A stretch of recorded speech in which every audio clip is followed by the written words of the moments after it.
প্রিয় দর্শক, আজ আমরা এসেছি ঢাকার যাত্রাবাড়ী মাছের আড়তে।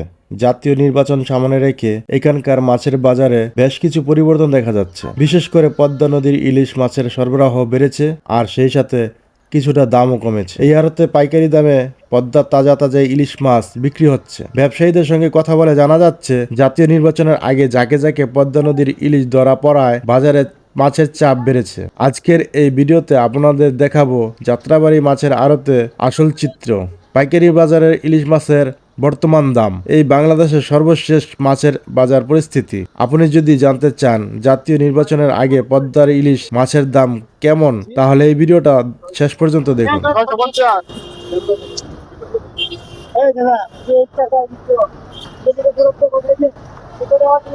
এই মাছগুলো 650 টাকা বিক্রি করা হচ্ছে। দেখতে পাচ্ছেন ইলিশ মাছ। এটা কোন জায়গার ভাই মাছ? চিটাগাঙ্গের ইলিশ মাছ। হ্যাঁ, দেখতে পাচ্ছেন চিটাগাঙ্গের খুব সুন্দর সুন্দর ইলিশ মাছ এখানে পাওয়া যাচ্ছে। কত টাকা কেজি বলছিলেন? 1200 টাকা কেজি। এটা দেখতে পাচ্ছেন খুব সুন্দর 1200 টাকা কেজি ইলিশ মাছ বিক্রি করা হচ্ছে।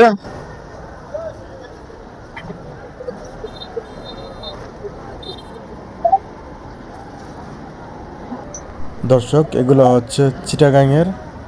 এই যে দেখতে পাচ্ছেন খুবই সুন্দর। এই যে এখানে দেখতে পাচ্ছেন এগুলো পদ্মার, আর আগে যেগুলি দেখছেন ওগুলি হচ্ছে চিটাগাংয়ের। এগুলো হচ্ছে চিটাগাংয়ের।